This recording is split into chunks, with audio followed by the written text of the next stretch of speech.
다 자리에 앉아주시고 우리 오늘 민수기 그 11장 4절 말씀부터 함께 보고자 합니다.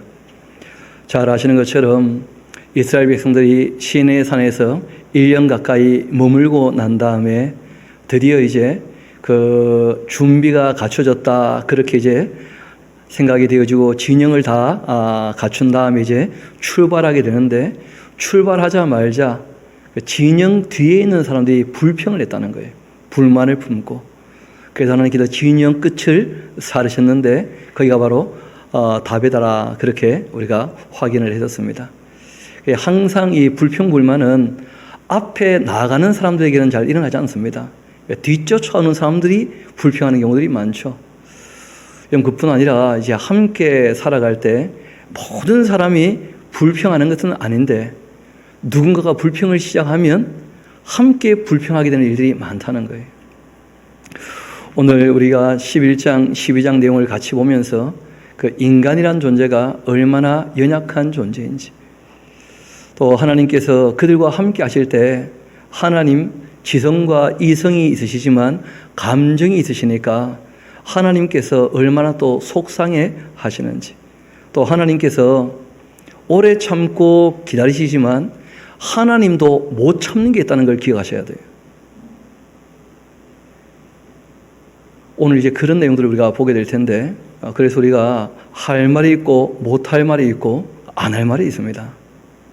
이거는 하나님과의 관계뿐 아니고 모든 인격적 관계에서도 다 마찬가지일 수 있다는 거예요. 그래서 오늘 우리가 이 역사를 공부하면서 우리에게 주는 교훈들이 있게 될 것입니다. 우리 11장 4절에 있는 말씀부터 함께 보도록 합시다.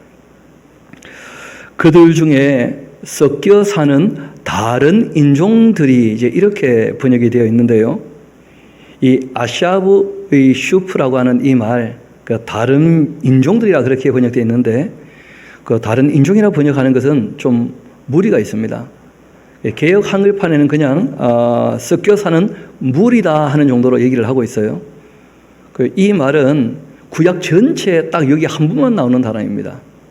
쉽지 않은 그런 단어인데, 그 뒷 내용으로 쭉 같이 보게 되어지면 아예 인종이 다르기 때문에 문제를 일으켰다, 이렇게 보기보다는 함께하는 사람들 중에 불평, 불만을 품고 있는,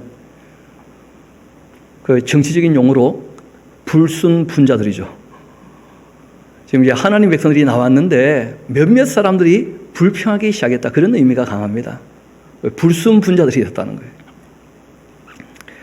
그들 중에 섞여 사는 다른 인종들 되어 있는데, 실제로는 탐욕을 품고 있는 불순분자들이 자기들 욕심을 가지고 시끄럽게 하기 시작했다, 그런 뜻입니다.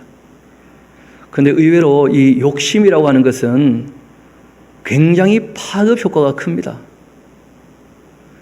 말 안 하면 생각이 안 나는데 말하면 그때부터 생각이 나기 시작한다는 거예요. 우리 한번 봅시다.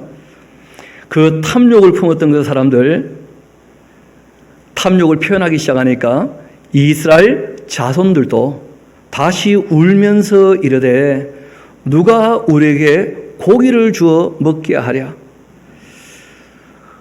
저도 뭐 고기 먹고 싶은 마음이 종종 있지만 고기 먹고 싶어서 울어보거나 그런 적은 없거든요. 실제로 이제 이 사람들이 애굽에서 나온 지 얼마 안 되었을 때에도 고기 먹고 싶다는 그렇게 얘기한 적이 있었습니다. 그때는 하나님께서 만나와 함께 메추라기를 보내주셨었어요. 그런데 지금 이 사람들이 고기를 먹고 싶다는 것은 단지 고기에 대한 문제가 아닙니다. 조금 이따 보면 이제 아시겠습니다만은 애굽으로 다시 돌아가고 싶다, 그런 거예요. 저는 살면서 평생 그런 소리 안 들어봤는데, 제가 아는 어떤 이 목사님은 자기 평생에 제일 가슴에 아프고 남아있는 소리가 있다는 거예요. 부인이 한 소리 중에. 그게 뭐냐면, 내가 이런 집구석에 시집을 와가지고, 아니 부모를 떠나가지고 둘이가 하나가 되었다면 옛날 생활로 다시 돌아가서 없지 않습니까? 근데 지금 생활이 참 힘들고 어렵다고 해가지고 자꾸 과거로 돌아가겠다는 거예요. 그런 얘기를 듣고 있는 그 남편 마음이 어떻겠는가, 뭐 그런 것이죠. 여러분, 실상 하나님과 이스라엘 백성 그 관계는 시내산에서 혼인 언약을 맺은 같은 그런 관계거든요. 그 하나님께도 처음 이제 시작하니까 보조를 맞추기 위하여 뭐가 좀 안 맞는 게 많은 거예요. 그렇죠? 그래서 그런 것을 같이 다듬어가는 과정인데, 그런데 그 조금 힘들고 어렵다고 해가지고 다시 애굽으로 돌아가고 싶다. 그런데 그것이 무엇 때문이냐면 자기 욕심 때문에. 이어봅시다. 누가 우리에게 고기를 주어 먹게 하겠는가?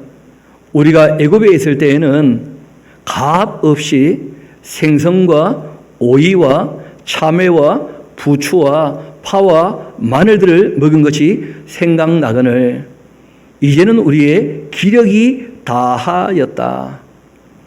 여러분, 이 기력이 다하였다 하는 말, 그 옛날 그 개역 한글판에는 정력이 다했다 이렇게 번역이 되어 있었습니다. 실제로는 이 네페시라고 하는 말 그대로 생명력이 약해졌다 그런 의미예요.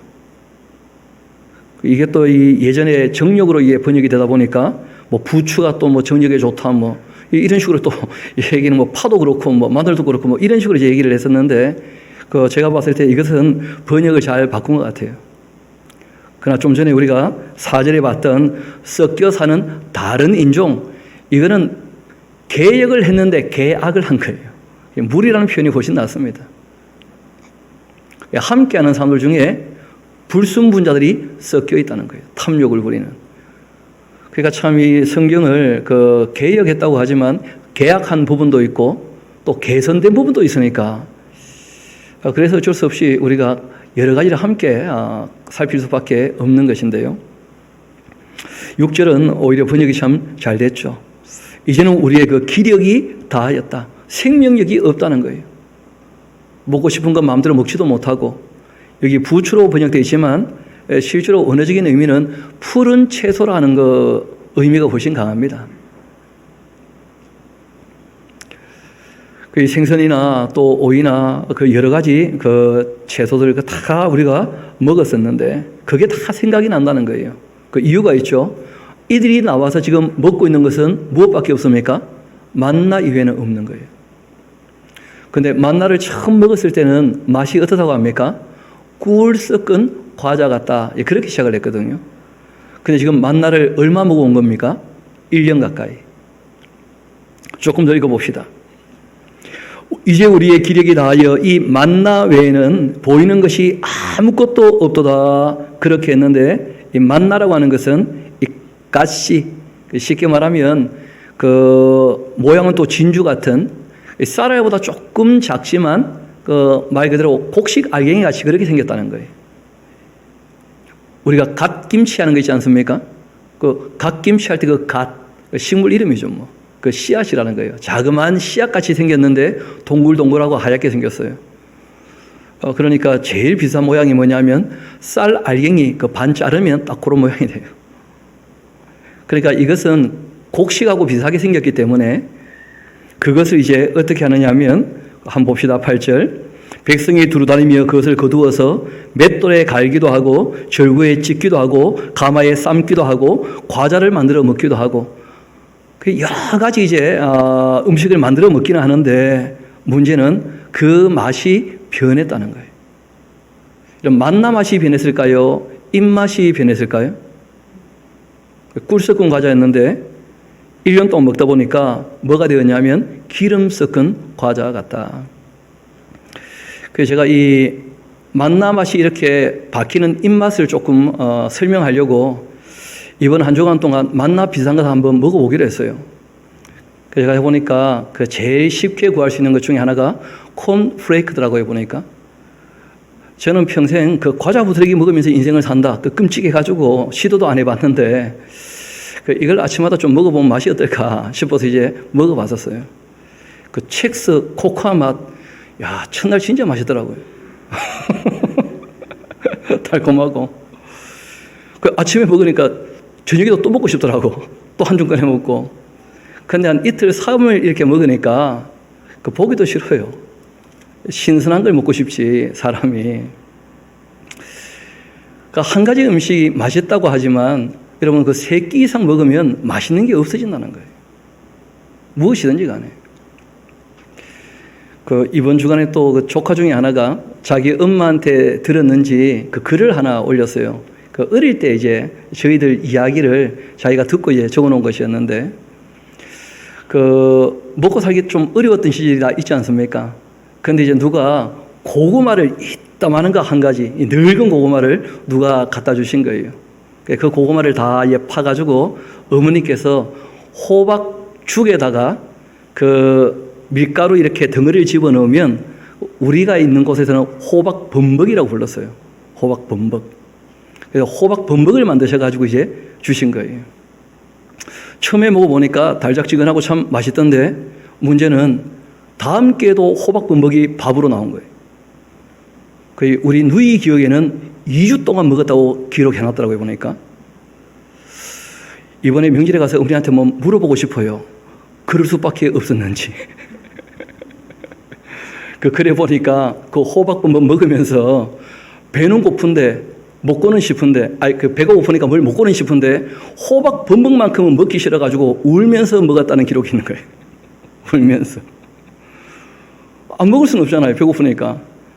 근데 똑같은 게 몇 끼니 몇 번 나오니까 먹기는 먹는데 어떻게 먹는다는 거예요? 울면서 먹어요, 울면서. 제가 보니까 이 사람들이 고기 먹고 싶어 울었다는 말이 아마 그런 뜻 같아요. 너무 똑같은 것만 나오게 되어지니까 먹기는 먹는데 안 먹을 수는 없으니까 눈물 나는 거예요, 그냥. 옛날에 먹었던 거 맛있는 게 자꾸 기억이 나가지고 이것밖에 없나. 저도 어렴풋이 기억이 나는데 우리 누이는 좀 나이가 더 있었으니까 더 확실히 기억하셨던 모양이에요, 보니까. 그리고 거기 마무리는 또 예쁘게 해놨더라고요. 우리 엄마 마음 상할까봐 사랑을 양념으로 뿌려가지고 마지막에는 맛있게 먹었다면서 그렇게 되어 있는데, 참 음식이라는 것이 참 묘한 거예요. 문제는 하나님도 인간이 그렇다는 걸 다 아실까요, 모르실까요? 다 아시죠. 그런데 지금은 훈련 기간이고, 여러분 잘 아시는 것처럼 광야에서 지금 무슨 채소를 재배해서 먹을 수 없잖아요. 그러니까 아마 만나의 모든 영양분이 다 들어있던 모양이다 보니까. 그런데 맛이 없는 것은 없었던 모양이 보니까. 나중에 이 사람들이 뭐라고 하느냐면 이 박한 음식을 우리가 싫어한다, 이런 얘기를 하는 거예요. 참 안타까운 얘기죠. 좀 더 이어봅시다. 8절입니다. 백성이 두루다니며 그것을 거두어 맷돌에 갈기도 하고 절구에 찢기도 하고 가마에 삶기도 하고 과자를 만들었는데 그 맛이 기름 섞은 과자 맛 같았다. 밤에 이슬이 진영에 내릴 때에 만나도 함께 내리게 되었다. 드디어 이제 백성의 온 종족들이, 백성은 한 종족이잖아요, 이스라엘 백성들. 그러니까 이것도 번역이 백성의 모든 지파들 또는 모든 가족들이, 개역 한글판 번역이 훨씬 낫죠. 이런 것들은 또 개역을 했는데 개악이 되고 만 거예요. 개정이 잘 안 된 거죠, 오히려.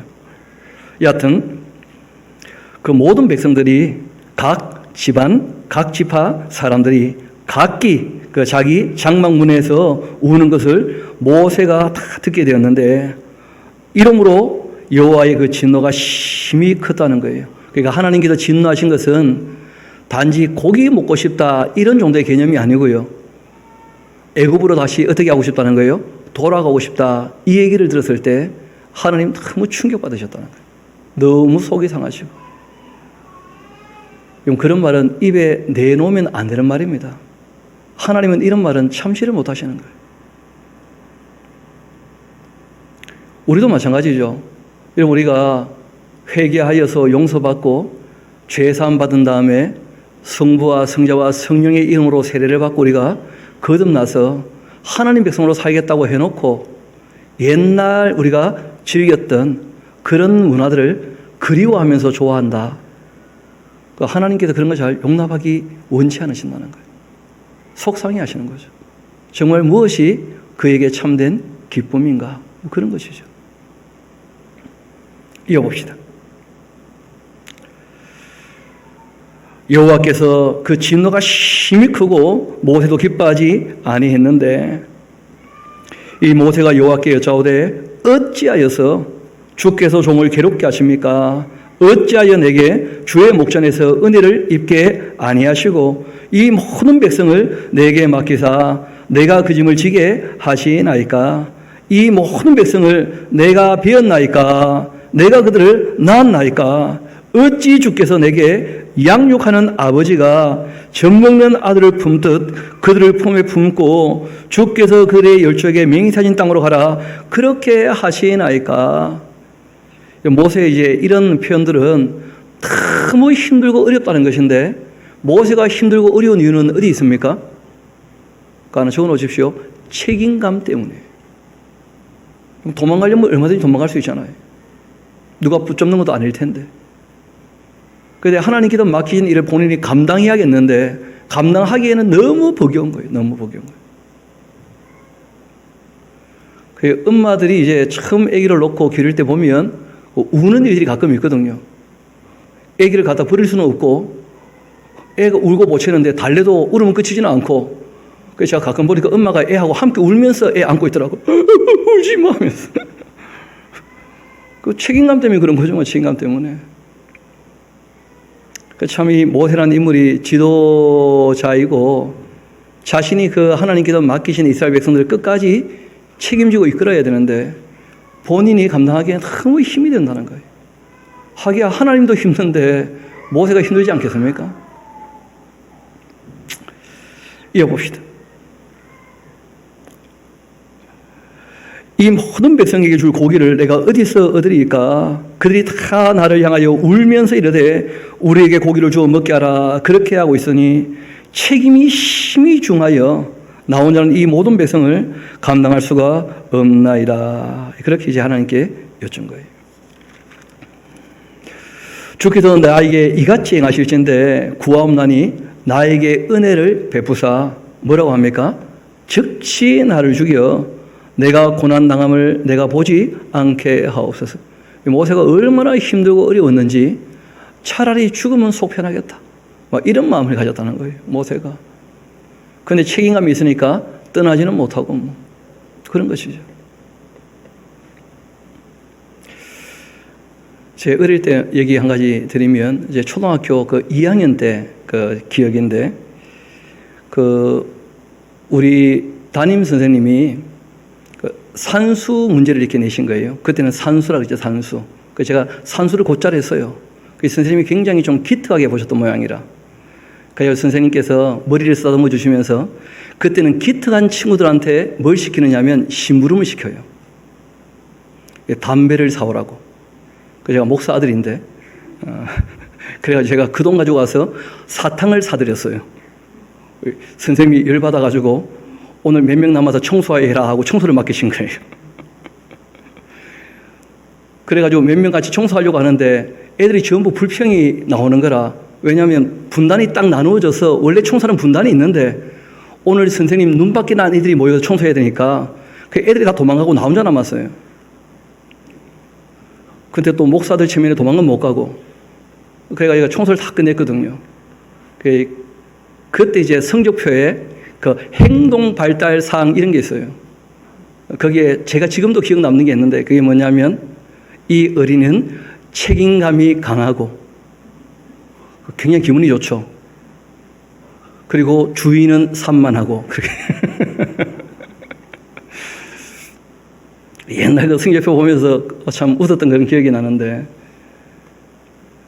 맡겨진 일을 끝까지 감당한다라고 하는 건 실제로는 안 해도 아무 상관없거든요. 그만두면 되잖아요, 그냥. 지 몸 자기 건데.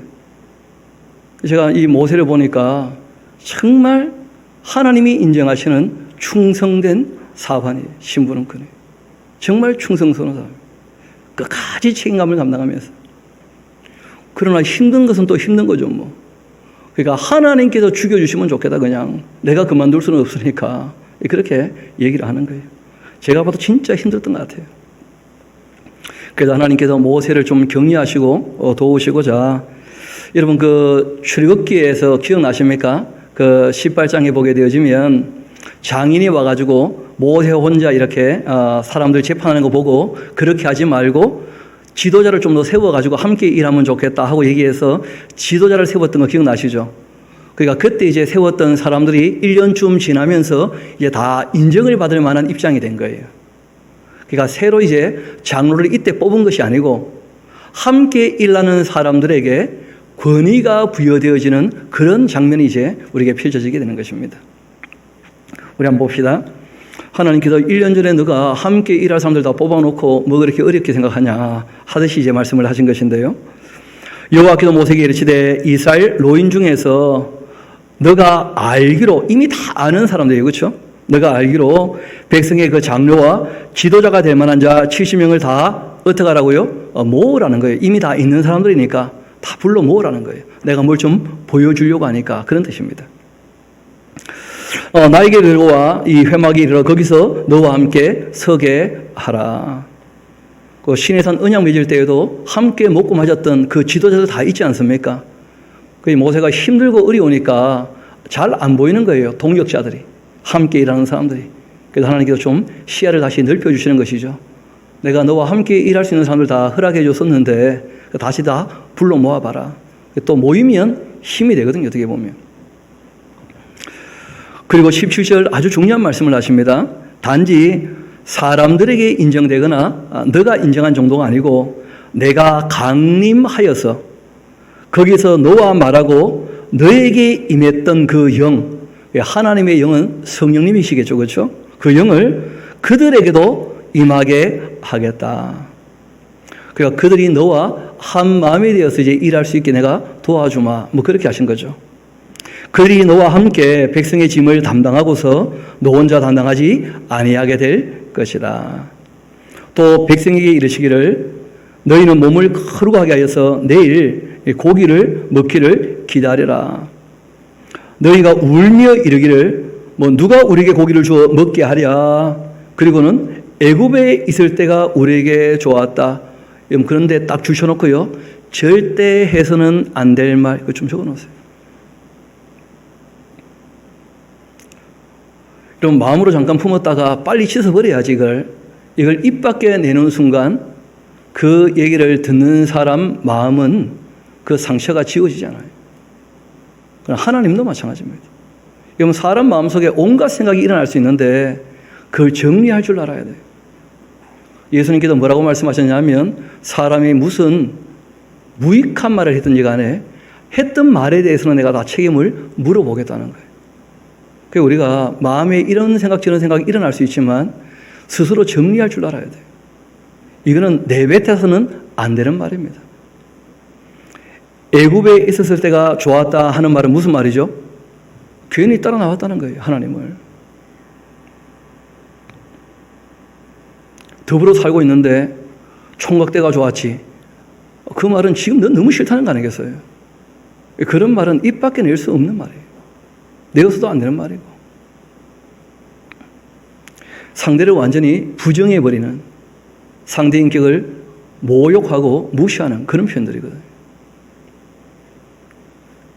애굽에 있을 때가 우리에게 좋았다 하는 말이 여호와께 들렸으므로 여호와께서 너희에게 고기를 주어 먹게 하기는 하겠지만은 하루나 이틀이나 닷새나 열이나 20날 먹을 뿐 아니라 냄새도 실하기까지 한 달 동안 먹게 할 거다. 왜 그러실까요? 그거 적어놓으세요. 감정이 너무 상하신 거예요. 하나님이 듣지 않을 말씀을 들으신 거예요. 어찌 인간이 감히 이런 말을 입 밖에 낼 수 있단 말입니까? 하나님 너무 마음 상하신 거예요. 우리도 어느 생활을 할 때 상대가 결정할 수 있게 우리가 예의를 갖춘 말을 할 뿐 아니라 상대의 인격을 무시하는 존재를 부정하는 그런 표현을 하지 않도록 조심해야 돼요. 가능하면 무슨 말을 할 때 수용해주고 그 다음 얘기를 하는 것이 그게 잘하는 거예요. 이어봅시다. 한 달 동안 내가 먹게 하겠다. 이유는 나오죠. 너희가 너희 중에 계시는 여호와를 어떻게 했다고요? 이게 바로 멸시하는 거죠. 멸시. 그 앞에서 울며 이르기를 우리가 어찌하여 애굽에서 나왔던가 그렇게 함이라 하면서 모세가 말합니다. 나와 함께 있는 이 백성의 그 보행자가 60만 명이나 되는데 모세가 깜짝 놀란 거예요. 아니 이 200만이 넘는 사람들 어떻게 고기를 먹이려고 하시는지 깜짝 놀란 거죠. 주의 말씀이 막 하루도 아니고 한 달 동안이나 고기를 주어 먹게 하겠다 그렇게 하시오니 그들을 위하여 양떼와 소떼를 잡은들 족하오며 바다의 모든 고기를 모은들 족하겠습니까? 그때 여호와께서 모세에게 말씀하십니다. 여호와의 손이 짧아졌냐? 너가 이제 내 말이 너에게 응하는 여부를 다 보게 될 거니까 그런 거는 염려하지 마. 너 보고 고기 갖고 오라고 하는 거 아니니까 내가 책임질 거니까 너 염려하지 마. 너 책임감이 강해도 너무 강하다. 너가 책임질 수 없는 것은 고민할 필요 없어. 그렇게 딱 하나님께서 잘라 말씀하신 거죠. 그리고 이제 모세가 나가서 여호와의 말씀을 백성에게 알리고는 백성의 장로 70인을 다 모아서 장막에 둘러 세웁니다. 그때 여호와께서 구름 가운데 강림하셨고 모세에게 말씀하시고 그에게 임한 영을 70 장로에게도 임하게 하셨다는 거예요. 그래서 뜻이 어떻게 되는 겁니까? 한 성령 안에서 한 뜻을 갖게 되는 거예요. 그런데 우리가 꼭 기억해야 될 것은 뭐냐면 성령께서 한 뜻을 가질 수 있기는 도와주시지만 행동은 또 누구 몫입니까? 본인 몫이에요. 그러면 성령 충만하다고 해서 행동도 그냥 저절로 바르게 되느냐? 그렇지 않다는 거예요. 그리고 이제 우리가 12장 보면 알 수가 있게 됩니다. 여하튼 하나님께서 이 모세에게 그 위로하시고 격려도 하시고 또 함께 일할 사람들에게 한 뜻을 가지게 하시고자 표적을 보여주신 거예요. 표적을. 왜냐하면 이거는 유일적인 사건이었고 잠시 현상으로 예언하던 일들이 있었지만 곧 그쳤다 그렇게 되어 있습니다. 이런 것은 표적이죠. 표적. 이어봅시다. 이미 은사는 지혜를 다 주셨지 않습니까? 그 지혜로운 사람을 뽑아가지고 일을 맡겼던 것이니까요. 이어봅시다. 그에게 임한 영을 70장로에게도 임하게 하셨는데 영이 임하신 때에 그들이 예언하다가 그 다음 주셔놓으셔야 되겠죠. 다시는 하지 아니했다. 그러니까 질서가 꼭 필요하기 때문에 모세를 통하여 말씀하시고요. 그리고 이들에게도 똑같은 영이 있다는 것은 확인시켜 주셨지만 한 뜻을 가지고 하나님을 섬기도록 그렇게 하신 거예요. 그러니까 예언을 했지만 다시는 하지 않았다. 그렇게 되어 있어요. 근데 이제 문제는 이때 모일 때 오지 않았던 사람이 있었습니다. 엘닷과 메닷. 그러나 말씀드렸죠. 이미 다 인정된 사람들입니까? 인정 안 된 사람들입니까? 이미 다 인정되어 있었던 사람들이기 때문에 누구나 다 알아요. 지도자라는 걸. 그들에게도 똑같이 성령께서 임하셔가지고 예언하는 일이 있었다는 거예요. 당연히 곧 그쳤겠죠. 이어봅시다. 그때 이제 이 모세라는 인물의 그 자세가 나오기 때문에 우리가 좀 상세히 보려고 합니다. 그 기명된 자 중 엘닷이라는 자 또 메닷이라는 자 두 사람이 진영에 여전히 머물러 있고 장막에 나가지 아니했습니다. 그러나 그들에게도 영이 임하였기 때문에 진영에서 예언을 하는 일이 있었다는 거예요. 그때 한 소년이 달려와서 모세에게 전하여 이르되 엘닷과 메닷이 진중에서 예언합니다. 아주 특별한 어떤 현상이었던 것이죠. 그렇죠? 그러나 말귀를 다 알아들었으니까 뭐라고 되어 있는 겁니까? 예언이라고 되어 있겠죠. 그러나 이것은 곧 어떻게 되었다고요? 그쳤다는 거예요. 다시는 하지 않았다. 한 소년이 달려와서 모세에게 전하여 이르되 엘닷과 메닷이 진중에서 예언하고 있습니다. 그렇게 했더니 택한 자 중 한 사람 곧 모세를 섬기는 눈의 아들 여호수아가 말하여 이르되 내 주 모세여 그들을 말리셔야 하지 않겠습니까? 그렇게 얘기를 하자 모세가 그 여호수아에게 대답을 합니다. 너가 나를 두고 시기하느냐? 여호와께서 그의 영을 그 모든 백성에게 주사 다 선지자가 되게 하시기를 원하노라. 이게 모세의 자세였다는 거예요. 다 뭐가 되기를 원한다고요? 선지자 되기를. 그러니까 하나님 말씀을 바르게 알고 하나님 말씀을 따를 수 있도록 가르치는 사람이 다 되면 좋겠다. 나뿐 아니고 이 70명뿐 아니고 모든 사람이다. 이게 모세의 자세였다는 거예요. 그럼 지금은 시대가 많이 바뀌었습니다. 잘 아시는 것처럼 예수님께서 말씀하신 대로 성령께서 강림하셨고 회개하여 용서받고 죄사함 받은 사람들에게는 성령님을 다 선물로 주신 줄 믿습니다. 그래서 우리는 이미 하나님의 예정 가운데 성령의 인침받은 사람들이고, 그리고 우리가 성부와 성자와 성령의 이름으로 세례를 받을 때 인격적으로 우리가 하나님께 드려지게 되어지면서 성령과 하나 된 사람들이거든요. 성령께서 임하신 사람들이라고.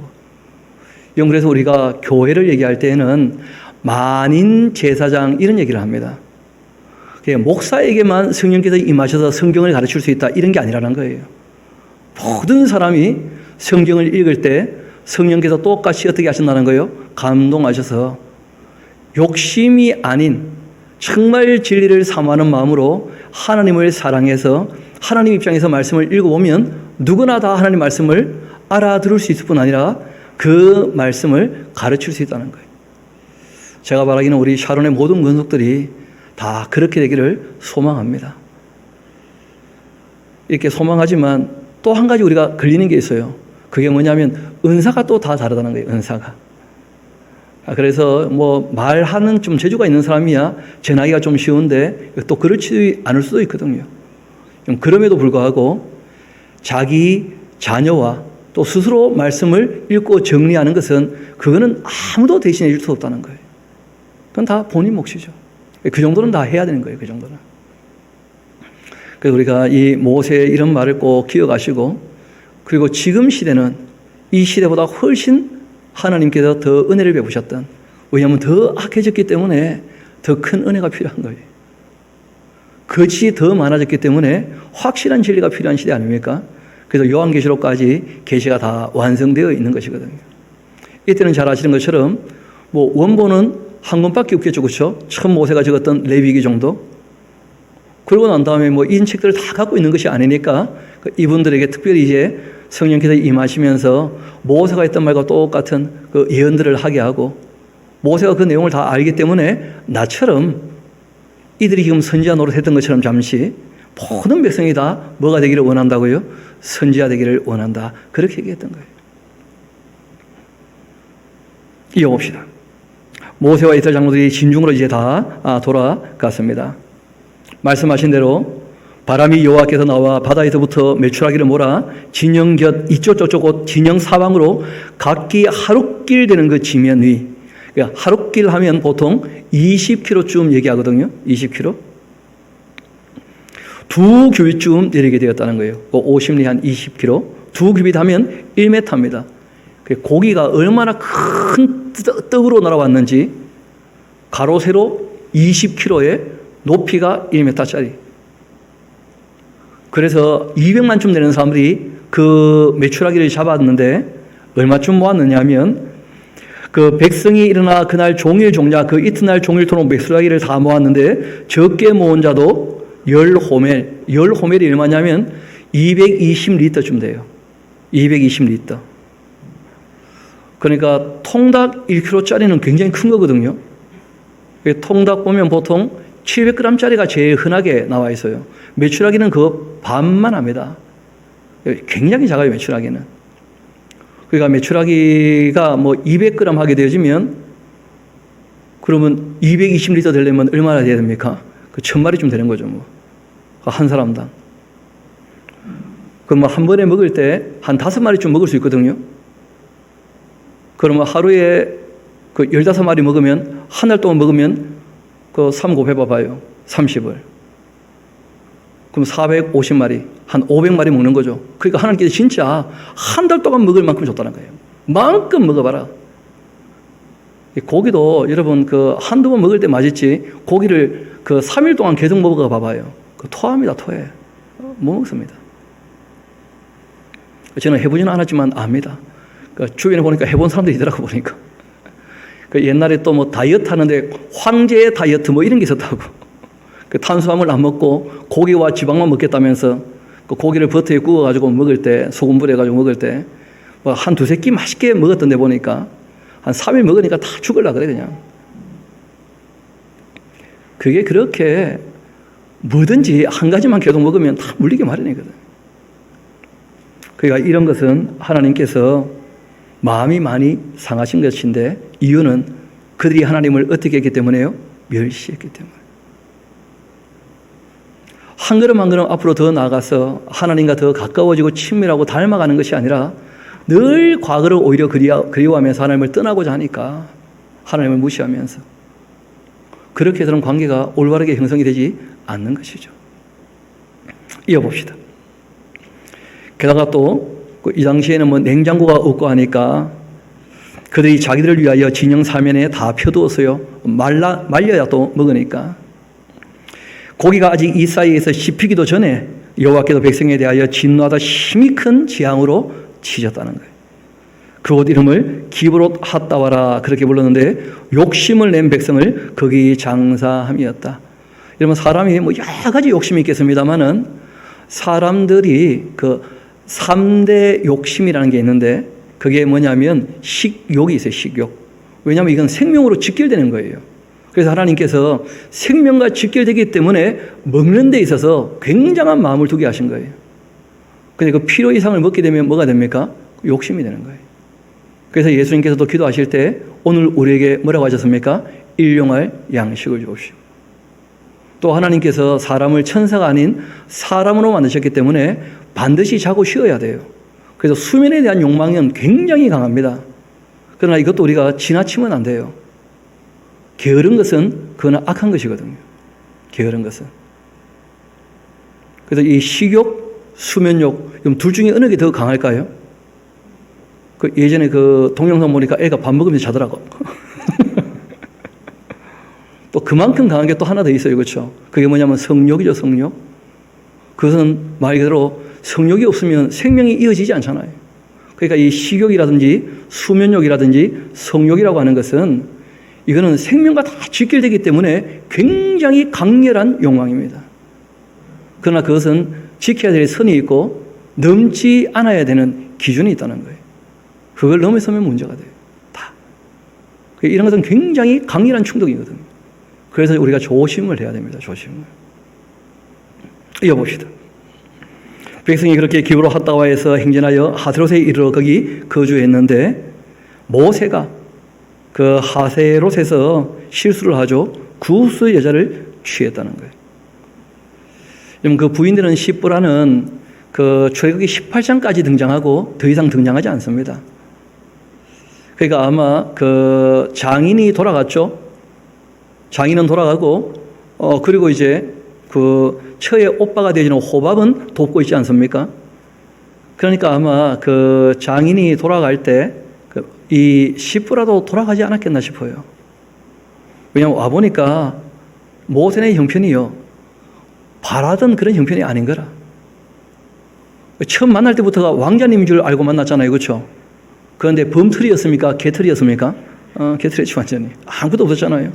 그래서 처가살이 40년 동안 하고 난 다음에 뭐 대단히 일을 한 것처럼 나가지고 소문 들어보니까 막 10가지 재앙과 막 홍해를 가르고 나오고 막 그런 얘기 들으니까 또 아이고 가봐야지 하고 또 왔다는 거예요. 시브라가. 근데 와봤더니 형편이요. 그때나 지금이나 똑같아. 뭐 모세가 가진 게 있어야 말이지. 아무것도 없잖아요. 아마 그래서 그랬는지 아니면 또 같이 있어도 모세가 나이가 80이면 그 시브라도 60이 훨씬 넘었을 거거든요. 나이가. 모세 마흔에 20살 여자가 결혼했다 그래도 모세가 80이면 60 넘었을 테니까 10살 차이 나면 70이 넘은 거 아니겠어요? 게다가 죄송한 얘기인데 그 시보라가 좀 착하게 굽니까? 못되게 굽니까? 그러니까 모세도 일을 하는데 참 마음 둘 데가 없는 거예요. 마음 둘 데가. 그러는데 이제 아마 뭐 시보라는 나이가 많고 모세는 지금 일을 해야 되고 그러니까 이제 이 구스 여자, 그 아프리카에서 키도 늘 신하고 까무잡잡한 여자를 아마 사서 이 모세를 좀 도우라고 그렇게 이제 줬던 모양인데 그 이 구스 여자가 그 남자가 무엇인지 잘 모르죠. 지금 말씀드렸잖아요. 그 식욕이라고 하는 것, 그리고 또 수면욕이라고 하는 것, 성욕이라고 하는 것, 이건 굉장히 폭발적이고 정말 주의해야 되는 것이라고. 그 모세가 넘지 않을 선을 넘어버린 거예요. 그 구스 여자를 취하게 되었고 그 구스 여자를 취한 것 때문에 미리암과 아론이 모세를 비방했다는 거예요. 비방받을 만한 짓을 하셨습니다. 모세가. 그런데 우리가 그 조금 뭐 모세 입장에서 얘기한다면 우리 마태복음 19장 같이 한번 가봅시다. 마태복음 그 19장 같이 한번 가봅시다.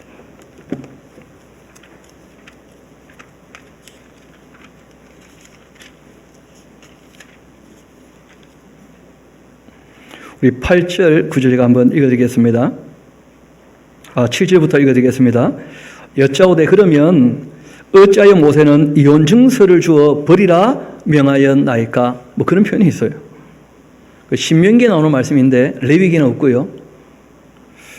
예수께서 이르시되 모세가 너희의 그 마음의 완악함 때문에 안 해버림을 허락한 것뿐이었다. 이 모세가 해석을 할 때 그렇게 해석한 것이다. 너희가 너무 연약했기 때문에. 그러나 본래는 그렇지 않다. 내가 너희에게 말하노니 누구든지 음행한 이유 외에 아내를 버리고 다른 데에 장가드는 자 간음하는 것이다. 그러니까 모세가 사람들이 그 당시에 연약하기 때문에 이혼을 허락한 것처럼 얘기했지만 실제는 그렇지 않다. 이런 말씀을 했다는 거예요. 제가 봤을 때 모세 본인 문제도 여기 결부된 거 아닌가 싶기도 해요. 여하튼. 그러니까 지금 모세가 그 부인하고 함께 있는지 그렇지 않은지는 모르겠는데 그 역사가가 이 역사를 기록할 때 모세의 입장을 옹호하는 표현이 나와요. 그러니까 그러면 안 되는 것이겠지만 정황상 그럴 수밖에 없었지 않았겠는가 하는 식으로 얘기하고 넘어가요. 그러니까 우리도 뭐 그 정도밖에는 알 수가 없는 것이죠. 다시 우리 민수기 같이 가봅시다. 그들이 모세를 비방했을 뿐 아니라 이 미리암과 아론이 그들이 이르되 여호와께서 모세와만 말씀하셨냐 우리와도 말씀하지 아니하셨냐 그렇게 하니까 여호와께서 또 이 말을 다 어떻게 하셨다고요? 들으셨다는 거예요. 이 사람들이 못할 말을 했거든요. 또 그 질서를 무너뜨리는 말을 했다는 거예요. 그리고 3절에다 좀 표시를 해놓으십시오. 그 이야기 흐름에 있어서 3절은 좀 독특한 표현인 거예요. 이 모세를 옹호하는 그런 표현인데 이 사람 모세는 그 온유함이 지면의 모든 사람보다 어떻다고요? 이런 말이 갑자기 왜 나왔을까요? 구스 여자를 취한 것에 관해서 모세를 옹호하고자 하는 그런 표현이 있는 거예요. 그런데 우리가 한 걸음 더 나가 생각해 볼 것은 진짜 모세를 옹호한다면 굳이 이런 얘기 안 적어도 되잖아요. 이후에 역사가 기록하는 것인데. 성경을 보면서 참 놀라운 것은 모세라 할지라도 부족한 부분 그리고 모자란 부분이 있으면 있는 그대로를 우리에게 보여줘요. 모세도 우리와 성정이 같은 누구라는 거예요? 사람이라는 거예요. 여러분 아브라함 이야기를 볼 때도 마찬가지였죠. 하갈을 데리고 자라고 하니까 86된 그 어른이 데리고 잡니까? 안 데리고 잡니까? 데리고 주무시는 거예요. 또. 여러분 다윗이라는 사람도 실수합니까? 안 합니까? 그 인품이 그렇게 뛰어난데 그래서 우리가 스스로 정말 조심해야 돼요. 스스로. 이 세 가지 욕망은 굉장히 폭발적이고 강하기 때문에 스스로 선을 지키려고 애를 쓰고 조심하지 않으면 문제가 생길 수 있다는 게 항상. 뭐 모세도 마찬가지죠. 그때. 그렇다 할지라도 하나님께서 그 미리암과 아론이 모세를 책망하거나 권면했다면 아무 문제 없습니다. 뭐 누이고 형인데요.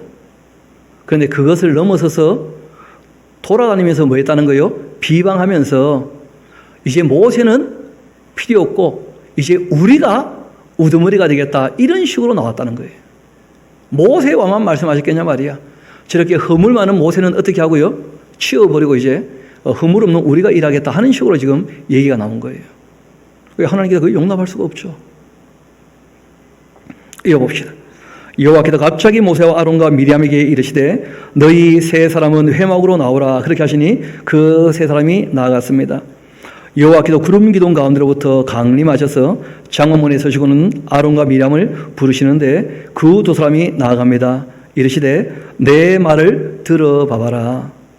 너희 중 선지자가 있다면 나 여호와가 환상으로 나를 그에게 알리기도 하고 꿈으로 그와 말하기도 하거니와 내 종 모세와는 그렇지 아니하니 그는 내 온 집에 충성함이다 하고 말씀하시는 거예요. 하나님께서 이런 일이 있었지만 충성되다고 말씀하시는 거 보면 그 모세가 율법을 어겼다고 보기는 어렵다는 거예요. 오히려. 그러니까 미리암과의 관계가 다 어떻게 정리가 되는지 우리가 모르기 때문에 그 다음 얘기를 하기가 좀 쉽지 않은 것이고 다 상세히 나와 있지 않으니까. 근데 하나님은 오히려 모세를 인정하시는 발언을 하고 계시죠. 그렇죠? 그리고 율법에서 이방인과 결혼하지 말라고 하셨던 이유는 어디 있습니까? 이방인들에게 물들까 봐. 맞습니까? 원래는 이방인들에게 복음을 전해야 되는 제사장 나라로 부르셨죠.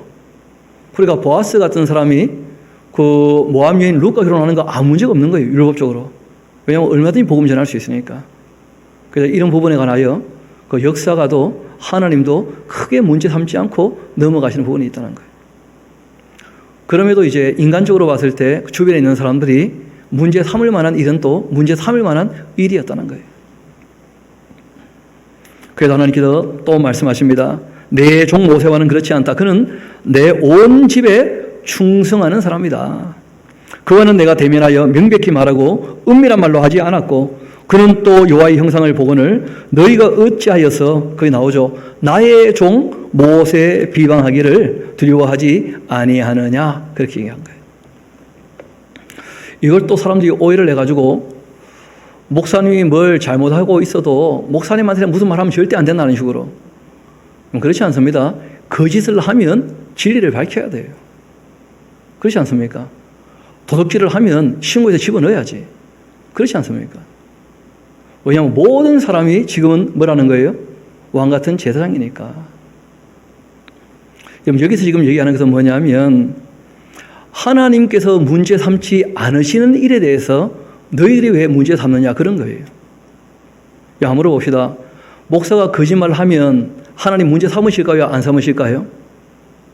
뻔하지 않습니까? 하나님은 참되신 분이신데 목사가 악을 행하면 하나님 문제 삼으실까요? 안 삼으실까요? 당연히 문제 삼으시겠죠.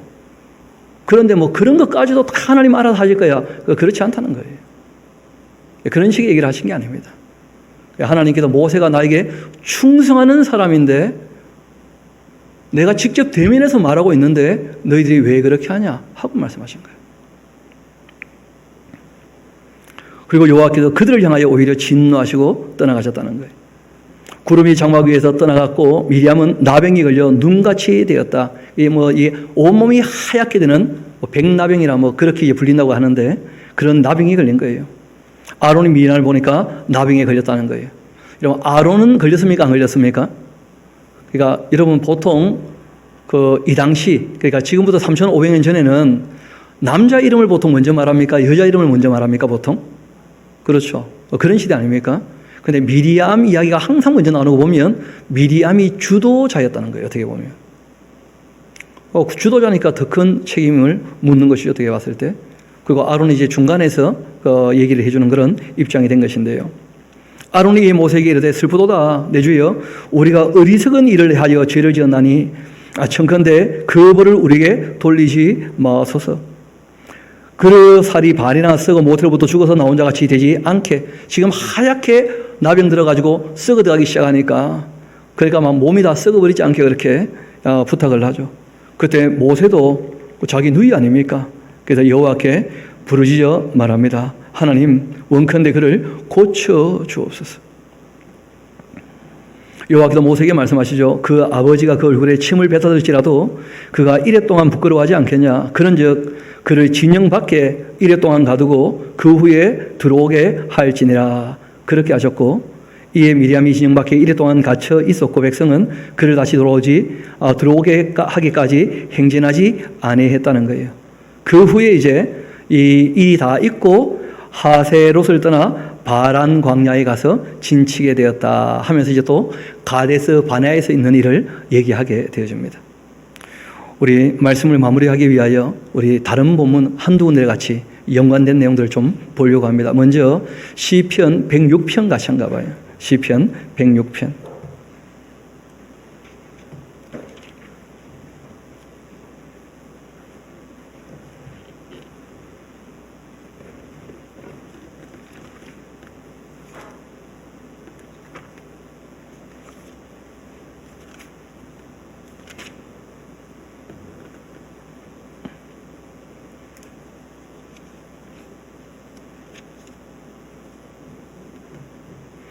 우리 13절부터 제가 한번 읽어드리겠습니다.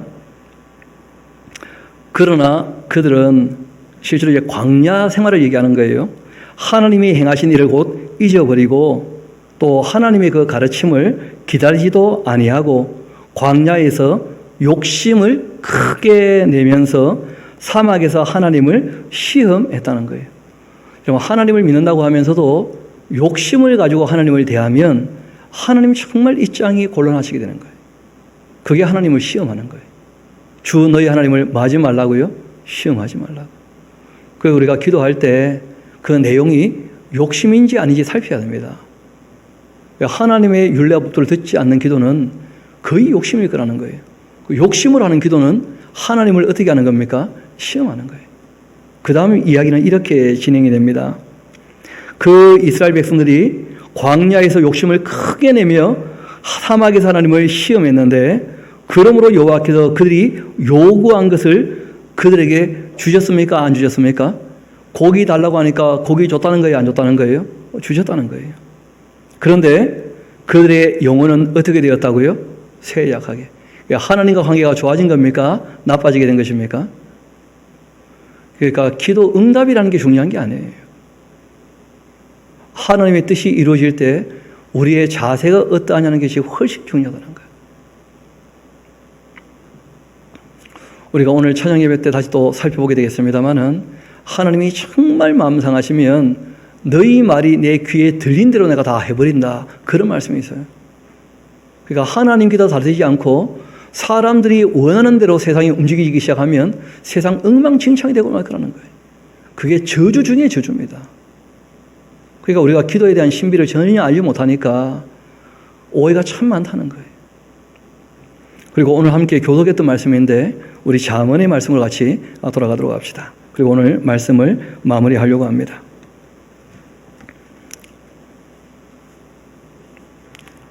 잠언 26장에 있는 말씀인데요. 우리 그 17절 말씀을 같이 한번 읽어봅시다. 잠언 26장 17절 시작. 길로 지나가다가 자기와 상관없는 다툼을 간섭하는 자는 개의 귀를 잡는 자와 같으니라. 그러니까 자기가 관여하지 않을 일에 관여하지 않도록 조심해야 됩니다. 여러분, 본인이 영향을 미칠 수 없는 사람에 대해서는 이런저런 얘기하는 게 별로 의미가 없다는 거예요.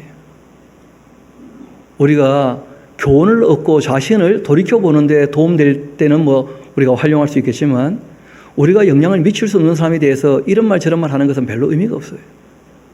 오히려 그런 말을 하면 할수록 더 시끄러워집니다. 그리고 또 우리 조금 뒤로 가봅시다. 우리 21절, 22절 같이 한번 봐봐요. 숯불 위에 숯을 더하는 것, 타는 불에 나무를 더하는 것. 다툼을 좋아하는 자는 뭘 자꾸 일으킨다고요? 시비거리를 찾아내고 시비를 일으켜요. 여러분, 누가 웬만큼 잘못해도 좀 기다려주면 스스로 정신 차리고 돌아오는 수가 있습니다. 그런데 그걸 찌르기 시작하면 그러면 오히려 방어하기 위해서 잘못된 것에 대한 고집이 생길 수 있다는 거예요, 오히려. 참 사람들이 하는 게 그래서 쉽지가 않은 것인데, 우리가 권면하는 정도는 그 관계가 있으면 가능하겠지만, 그걸 넘어서서 공격을 하게 되어지면, 그러면 방어하기 위하여 잘못되었음에도 불구하고 얼마든지 고집을 부릴 수 있다는 거예요. 그래서 우리가 그런 선을 넘지 않게 조심해야 됩니다. 관계에 있어서. 이 미리암과 아론을 보면서 우리가 교훈을 좀 얻어야 되지 않겠습니까? 또 한번 봅시다. 22절 우리 같이 한번 읽어봅시다. 시작. 남의 말하기를 좋아하는 자의 말은 별식과 같아서 뱃속 깊은 데로 내려간다는 거예요. 남의 말 하는 거 별로 의미가 없다는 거예요. 여러분, 내가 주님의 뜻을 깨달은 대로 내가 어떻게 할 것인가, 그러한 자기의 삶의 자세를 가다듬어요. 하나님 앞에서 내가 얼마나 은혜를 경험하며 감사하는지, 하나님의 사랑을 깨닫고 내가 하나님을 사랑하며 어떻게 살아가는지, 주께서 우리에게 주신 그 진리의 말씀을 깨닫고 내가 실천을 하고 있는지, 또 내가 거기에 대해서 부족할 때는 도와달라고 도움을 요청하는 것으로. 여러분, 모세는 성령 충만한 사람이었잖아요. 그런데도 구스 여자를 취하는 일이 있습니까? 없습니까? 그러니까 성령께서 우리 양심을 통하여 또 기록된 말씀을 통하여 우리에게 말씀하시고 도와주시지만, 여러분, 실천은 또 각 인격의 몫이에요. 그건 또 딴 문제가 되는 거예요. 성령 충만하다고 그냥 되는 일이 없다는 거예요. 그래서 성경은 우리에게 하나님과 동행하고 있는 아브라함도, 모세도, 다윗도 사람 인고로 뭐 할 수 있다는 거예요? 이런저런 실수를 하더라는 거예요. 이런저런 실수를. 그래서 우리가 정말 치명적인 문제가 아니면 진리를 왜곡하고 엉뚱한 얘기를 하는 것이 아니라면 좀 기다려줄 필요가 있습니다. 진리를 어그러뜨려 엉뚱한 얘기를 하면 관계 있는 사람은 뭐 하면 됩니까? 권면하면 돼요. 하나님 말씀이 이러하시지 않는가. 거기까지 하고 우리가 멈출 줄 알아야지 거기서 더 나가서 그러니까 니는 나쁜 놈이다. 그렇게 공격하면 안 돼요.